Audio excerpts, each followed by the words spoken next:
make sure you have enough hose out here.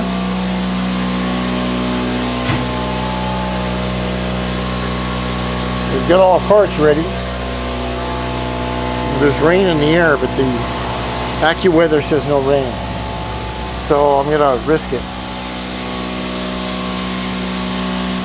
We have enough hose, long enough to get around everything I need to get around. Now when the compressor gets up to speed, then I'll mix the clear, and then we'll start the 3-part 15-minute between coat process.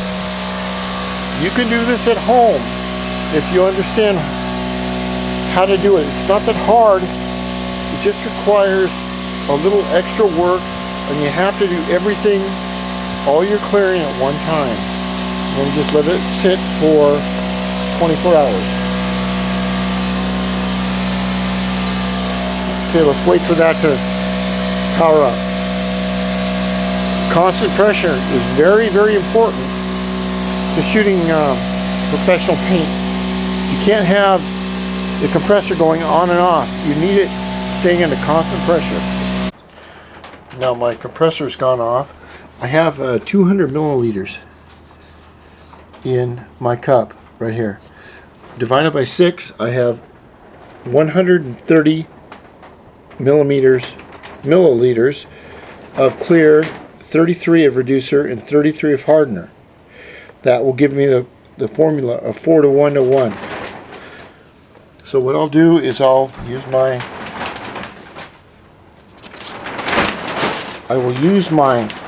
strainers, and I will strain 130 of clear, the Clearcoat right here, and then 33 of this, and 33 of this hardener. Then I'll put it in the gun, and I'll mix it up really well. Then we'll shoot our pattern, and we'll get our pattern right. And I'll show you how to make a pattern using well, I'm just going to show you like just an auto body guy would do it, because fuck, that's what I am. All right. Okay, I'll set up the pattern deal. Now, as we're taking this step by step, this is what your real clear looks like. This is what it costs, 40 bucks a quart, and there's some that are $70 or $80 a quart. Now, let me give you a little tip. If you open these, what you do is you take an ice pick like that. This one is I got this from not Snap-on, but the other company.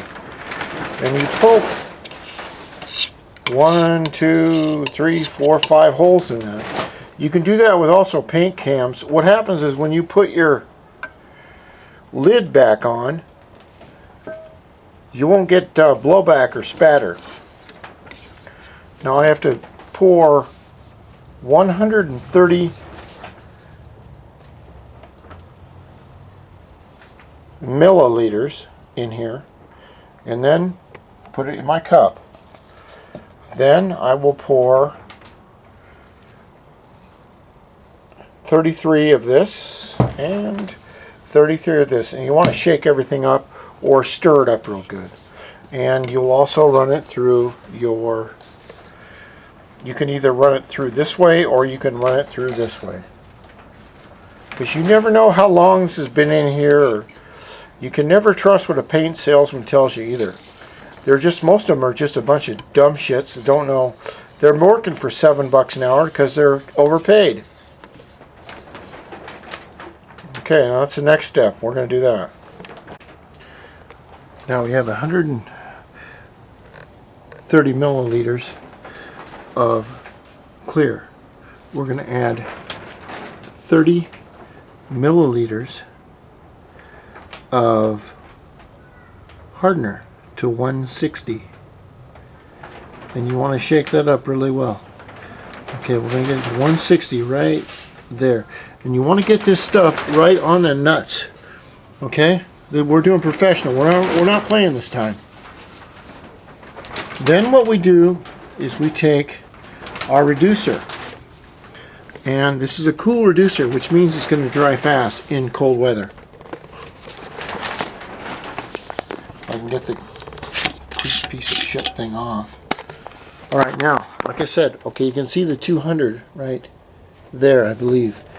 So we're going to go all the way up to 200 right there. Alright, that's our mix right there, 4 to 1 to 1. Now, here's our, I'm going to mix this up with my stick. Most of the time you do it on a pot that big. But we're only going to do little Mickey Mouse parts, so you want to mix it up very well. I know it looks clear, looks beautiful, everything else, but you have got to run it through a strainer.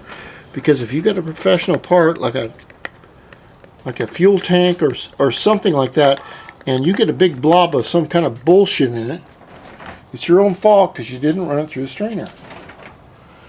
Okay, now we get a strainer right here, and I got to do this with one hand, and you can see what it looks like down there. Now I want to very carefully see if we can do this. Go right down the middle, and not put too much in so it goes over. There may be absolutely nothing in this, but I'll tell you what, there might be. And you can see, look, we've got it right to the top right there. Now, there's our clear mixture. I'll have to clean this out. Here is our, here's the holes I talked about right here.